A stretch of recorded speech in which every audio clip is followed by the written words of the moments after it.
Hiya, welcome back to the channel.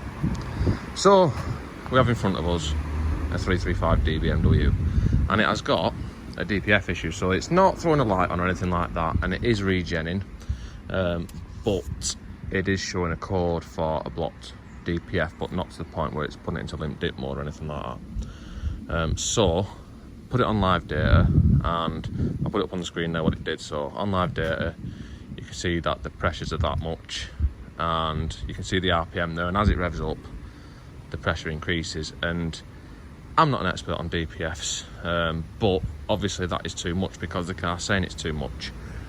So this video I'm going to attempt to clean it. Now I don't know if this does actually attack the ash what accumulates in the DPF and ages the DPF as such, but it's only about a tenner, so I think it's first thing to try. So let's look at how to administer it. So we've got this shitter here, which as you can see is a tube similar to what you get on like wax oil, which I've done in the past, and we put that into the DPF, but the DPF is down there and we really don't want to take that bastard off. So there is a couple of ways that we can introduce it lovingly to the DPF. One of them is if we look at that there. I'll try and point out, it's quite hard to see, but that there is that's a pipe that goes into the DPF for a pressure sensor, and that's probably where I'm going to put it in.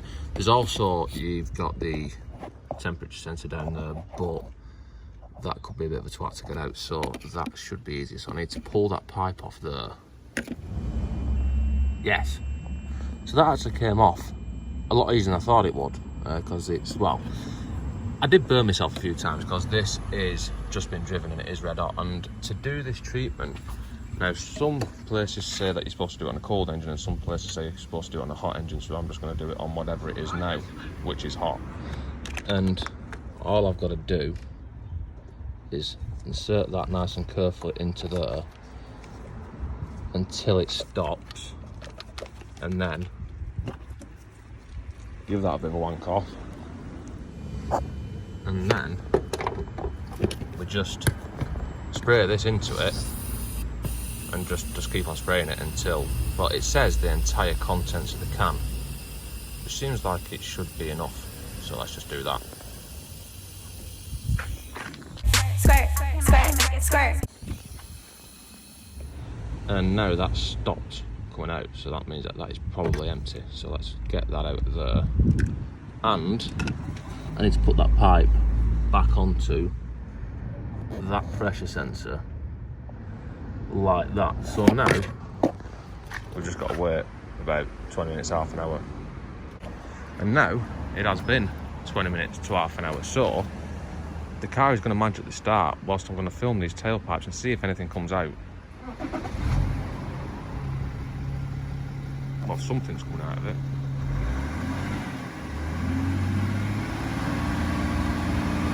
And then I'm going to put it on diagnostics and well, rev it up for a little bit like this to clear it. And let's see if it's actually any different. See what pressure readings we're getting.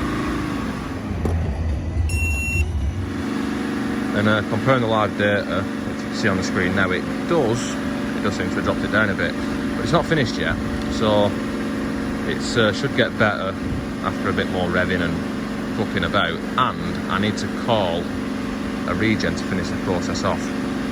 So I'm going to use my scan tool, and I'm going to well, you can't do a static regen on these, you've got to drive it. So I'm going to call a regen and then see what that does, which allegedly it's doing now. So now, back after taking it for a drive and a regen, I've put the pressures on the screen now, and as you can see, it is much less. So it's maxing out about 1 psi at 4,000 rather than 4 psi at 3,000 now. So that seems to have worked quite well. So I'm happy with that. But we're still going to attempt to get it even better. So I've got some of this stuff, which is 5% oxalic acid, and I've got a specialist jug to spunk it into the same place as before into. So let's do it all again. So same place down there, I'm going to pull that pipe off I don't need to show this, I'm doing the same thing as what I did before. And I've put about half a litre of acid into there, and it seems to be working as hoped. So I'm just gonna put that into there again and then press this. And now that's empty, so I can only assume that the acid has made its way into the DPF, and now it's sitting there magically doing shit. Now, while I've got to wait about another 20 minutes or so, I'll explain the reason behind this.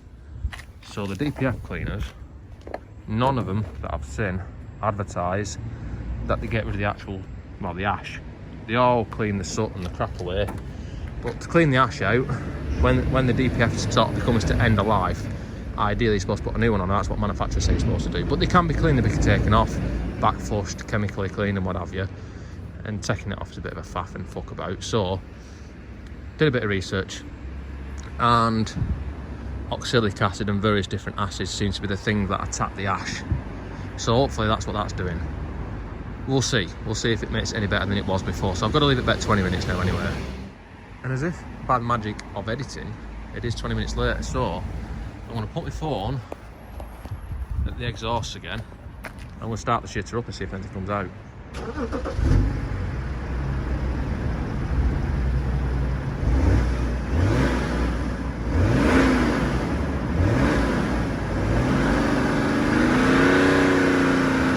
And to be honest, that was a little bit anticlimactic. So I'm going to start it up and I'm going to throw some in while it's running. And that time I put quite a lot through it. So I've put it all back together now, and I'm going to leave it again for a little bit, because before I turn the engine off and then finish pumping the last bit into it just after I turn the engine off, to soak it in a little bit again. So I'm going to leave it a little bit again, and then I'll start it up and then I'll measure what the pressures are. So it's been another 20 minutes or so, probably a bit more actually. So let's start it up again. Let's fast idle it.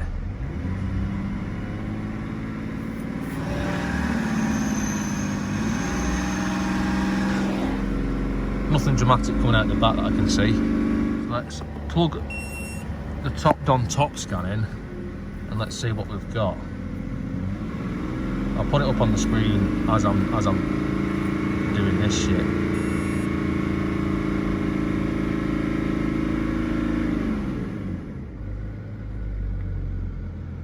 Yes.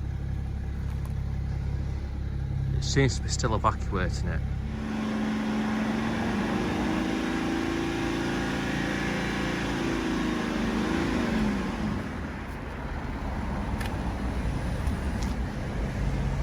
And it seems to be taking a bit longer to clear than what I expected, to be honest with you. I've been sat revving it for about 2 minutes at least, and it's still coming out, and you can smell that it's acidic actually.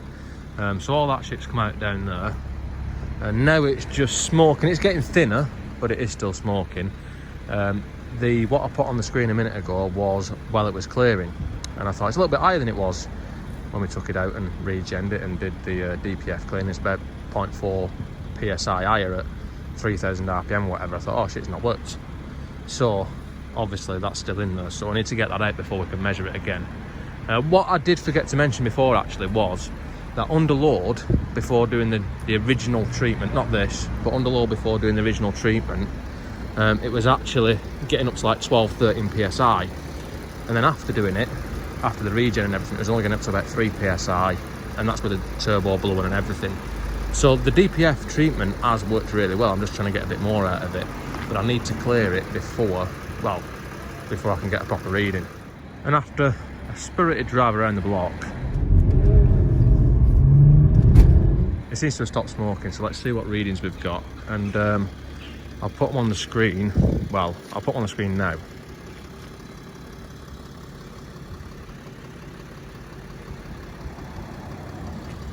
And as you can see from that, we're now probably about 0.8 of a psi at like 4000 RPM. So it has dropped it a little bit further. Not a massive amount, but it is a little bit. And when I was taking it around the block, it was maxing at about 2.5 psi, whereas before it was about 3 psi. So it has done a little bit.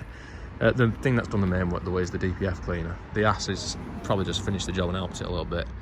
Well, that's what I think anyway. If you've got any experience of this or anything, comment on it. Just let us know what's happened with yours, if you've done the same shit. Anyway, I think that's all for this one for Don't forget to like, comment, subscribe, all the usual shit, and I'll see you next time.